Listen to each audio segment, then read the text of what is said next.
So, hindi na kayo nag-usap after nun? Hindi siya Hindi na. nag-message? Wala. Walang Hindi na siya explanation, walang sorry, lasing ako, wala. Wala. At hindi ko man lang yun narinig sa kanya. Ewan ko kung alam na din yun, yung nangyari na ganon. Kasi wala akong na-receive na kahit na ano eh. Man lang naman, kahit man lang mag-sorry kasi lasing ako, nagkaroon ng good time kasi, 'di ba? Sa ganun lang na, ano, mapapatawad ko eh, pero wala akong natanggap na ganun. Masama ba yung loob mo? Oo, kasi biniblame nila ako sa hindi ko naman ginawa. And number 2, parang sinasabi lang pa victim ako, totoo naman yung nangyari. Anong pa victim? Anong pa victim doon? Hindi ko gets. Yun nga yan daming mga comment doon sa, yung about doon sa naglabas ako ng gano'n na statement. Nagustuhan mo nga daw. Hindi ko nagustuhan. Kung nagustuhan ko yun, hindi kailangan ng alak yung bebembahin ko talaga, pero hindi Wala wala talaga. Hindi ko talaga siya gusto. Kahit nung first na na-encounter ko siya, pinakilala siya sa akin, hindi talaga. Hindi talaga. Okay. So at least ngayon malinaw. Ang dami mong issue na inaano yung kay Skusta, tas ngayon kay Jack, 'di ba? Yung ba yung dahilan bakit huminto ka na sa pag-Viva Max? Dahil sa mga chismis, dahil sa mga ano nangyari na pagod may ka? malalim ako na dahilan kung bakit hindi na ako nag-proceed sa ganon na film. Sa Viva Max? Yes, kasi number 1, alam naman din nila, boss yan. Before ako nag-sign ng contract and bago ako i-launch for new aspiring actress, at ang unang nilabasan ko na movie is, diba, Porn Star 2, Pangalawang Putok. Sinabi ko na sa kanila na meron akong anak. Okay. So, sinabi naman nila sa akin, okay lang, as long as na pag na-launch ka dito at pumutok ka, tutuloy-tuloy talaga. Which is, ginamit ko lang naman din yun na opportunity din para makilala din ako. And gusto ko rin talaga mag-artista. So, ginamit ko yun hanggang sa, sabi ko, maglalagay lang ako ng limitation. Hindi pwede na sobrang dami kasi baka hindi na ako makaalis sa ganong scene. Kasi gusto ko talaga wholesome. So, dun ako naghubad. So, ang daming mga nagpapayo sa akin, binibigyan ako ng wisdom, kumbaga, lahat naman dumadaan sa ganyan, which is, given. Marami talaga dumadaan na naguhubad, ganyan, di ba? Like sila, Mami Osan, di ba? Dati naguhubad, sila Maui Taylor, sila Aramina, tas ngayon may mga wholesome silang movie. So, dumaan din sila dun sa dati, which is, yun naman, tinanggap ko naman din. Kasi sabi ko nga, stepping stone. So ayaw mo talaga naguhubad? Depende. Ayaw ko talaga. Pero may mga magaganda kasi akong mga movie projects sa Viva na ang ganda ng story. Na kailangan talaga na maghubad. Which is yung maganda na nagustuhan sa akin at nagtatak talaga sa akin is yung Eva. Ay, hindi ko alam yung sine na yun. Talaga, nakasubscribe ka nga eh. Hanapin ko. Hindi, kailangan yun kasi J-Lord, di ba nakasubscribe ka? Kailangan natin so, malaman doon ako sino nag-trend. interviewin. At that time na yun, ang pangalan ko pa noon, Sab Agabaw, which is ginamit ko yung real name ko. Yun yung nickname ko. Ano ba real name mo? Maria Isabel Agabaw. So, Sab talaga yung nickname ko. Sab. So, ngayon, kaya nabuo yung Ava Mendez. Yung Ava, ayun dapat magiging pangalan ng anak ko kung babae. Lalaki lumabas, Alfonso. Kaya, sinave ko na lang yung Ava. Okay. Yung Mendez, saan mo yung Mendez, hiniram ko sa kaibigan ko, pinagdugtong ko na lang. So ikaw ang nag-isip nung Ava Mendez. Yes, kaya Ava Mendez. At hindi ko alam, yung Ava Mendez, meron palang Ava Mendez sa Hollywood. Mexican actress, si Ava Mendez.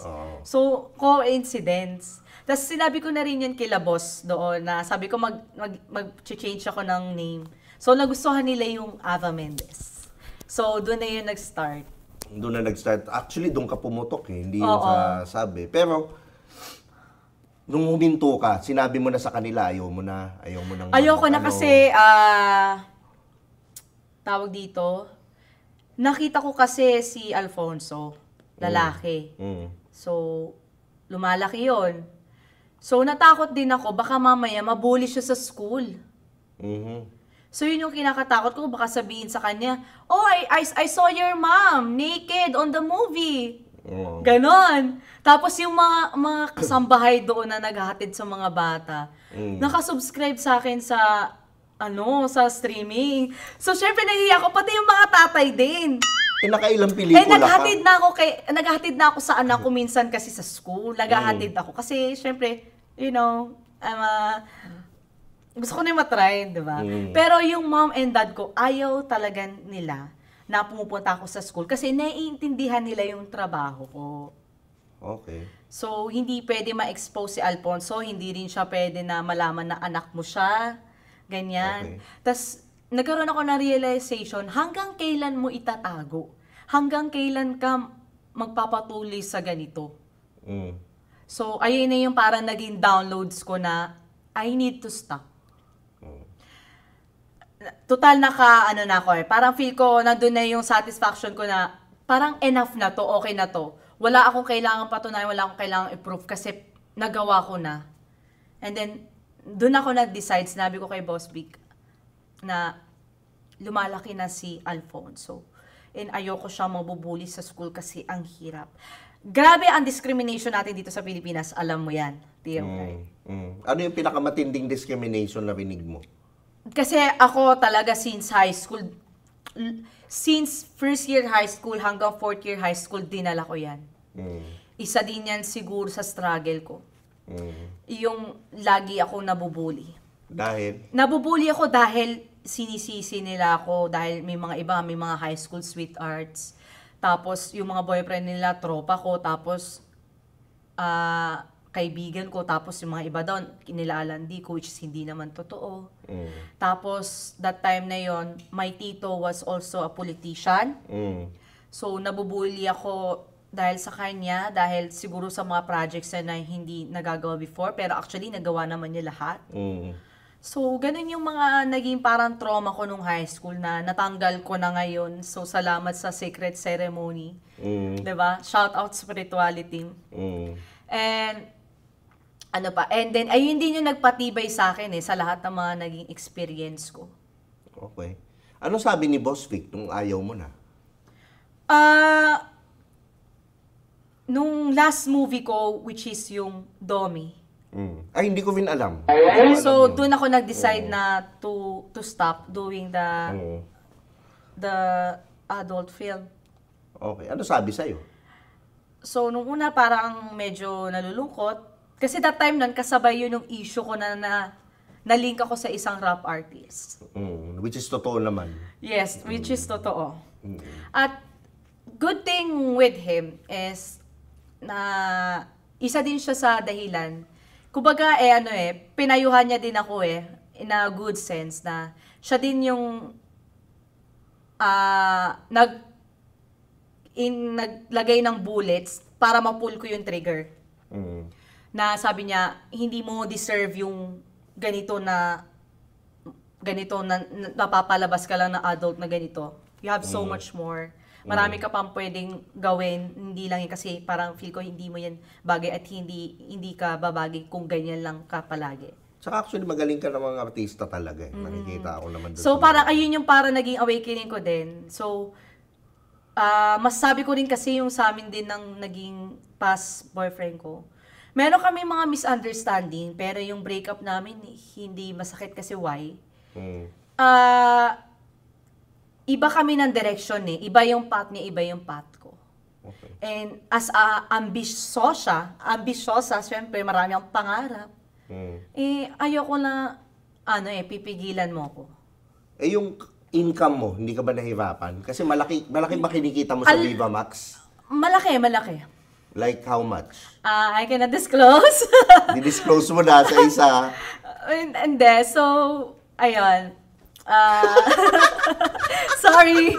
Baka may mga nanonood tayo dyan. So, nahirapan ako kasi syempre, isa din yun sa naging parang bread and butter ko. Kaya, ang ginawa ko, nag-try muna ako na mag-affiliate. So, talagang, talaga ako, nag-groom ako sa sarili ko na change image talaga. Like, Okay. mag-base ako sa pagiging content creator, Mm. do some business, nagpa-mentor ako sa mga pinsan ko, mga kaibigan ko, sa mga kakilala ko, sa mga dati kong naging mga ka-network dati na meron negosyo na naging successful. Nagpa-mentor talaga ako sa kanila. Ano ba ang gaitong start na gaitong gawin, hanggang ganyan. Hanggang sa, nag-try ako na mag-skincare product.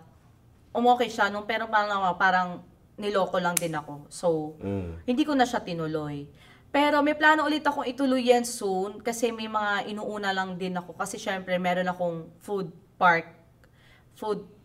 business na kasama ko yung pinsan ko. So, ayun muna yung pina-focusan ko. So, ayun yung kainan ko sa Tondo, yung tambayan sa Tondo with Ava Mendez.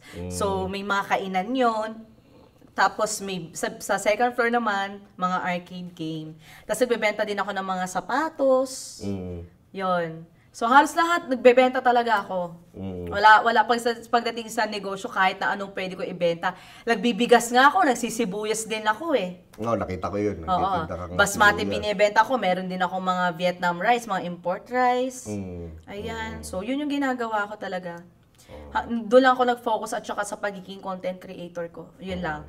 And then, kung meron akong magiging magandang project, why not tanggapin ko? Siyempre, dyan ako galing dati. Hanggang ngayon pa rin naman, hindi ko pa rin binibitawan yung pagiging artist. So, willing ka bumalik sa movies ulit? Yes, pero siguro magiging picky na ako this time na yung maganda talagang project. Like, anong Kung role? kailangan ko ulit talaga magubad because maganda yung movie, maganda yung magiging project, why not hindi? Anong role na ang gusto mo? Anong klaseng films? Kasi minamanifest ko sana mga action film. Dahil nag-Spartan race din ako before. So, gusto ko siyang magamit. Okay. Yun, mga action talaga. And pwede rin ako mga drama comedy. Ayun, at least malinaw, di ba? Sinabi mo yung side mo about kay Jack. Yes. Alam na nila ngayon bakit ka huminto sa... Kasi ang dami nag-aabang na bumalik ka daw ulit ng Viva Max. Parang gano'n. Siguro kung babalik ako ng Viva Max, siguro I'll do a sequel for Eva. Kasi we're planning to do that for season 2. Ay, for part 2 sana. Pero hindi pa kasi ako prepared. So, hindi ko alam kung paano yung maging usapan. Pero I would like to open that to Boss Vic for that. Tuwang-tuwa. Nag-aabang nga yung mga nagka-camera. Yan, tuwang-tuwa. Na, sa Kayo Eva ba nakasubscribe kayo lahat dyan? Yung dito sa mga Gusto. studio. Nakakatuwa sila. Hati-hati daw sila, isang subscription eh. 50. Ganun. Ayun. Tsaka may nag-comment pala, what's your favorite position? Ako? Siguro cowgirl and dogs. Sabi ko sa trabaho, bastos mo naman. CEO, of course. Wholesome to, hindi to bastos na podcast Wholesome to. Grabe ka naman kasi hindi mo kinaklaro. Akala ko kasi nandun tayo sa isang episode. Tsaka Diyos ko po, ano mo may gusto niyan. So, pero ikaw gusto mo? Alin? Yung ganon? Ikaw? Pwede. Gusto mo? No! So ako maraming salamat, Aba. Salamat sa Thank you everyone. Ulit. Thank you for having me here. Yeah, dito sa Tio Bry Podcast. At gusto ko rin siyempre magpasalamat Triton Studios and Triton Entertainment. Siyempre ang bagong bahay ni Tio Bry. Di ba? Maraming salamat. Oh, grabe, ang ganda ng Triton's entertainment. Oh, baka naman Triton. Yan, maganda talaga dito. Usap tayo. Oo, maganda. Okay dito, maraming salamat kay Direct VJ. Direct VJ, thank you po. Salamat. Diba? Kay Boss Erwin. Yeah, Boss Erwin, salamat po. Maraming salamat. So, ito nga pala si Tio Bry. Ang paborito yung Tio, ang pinakamabait. Thank you.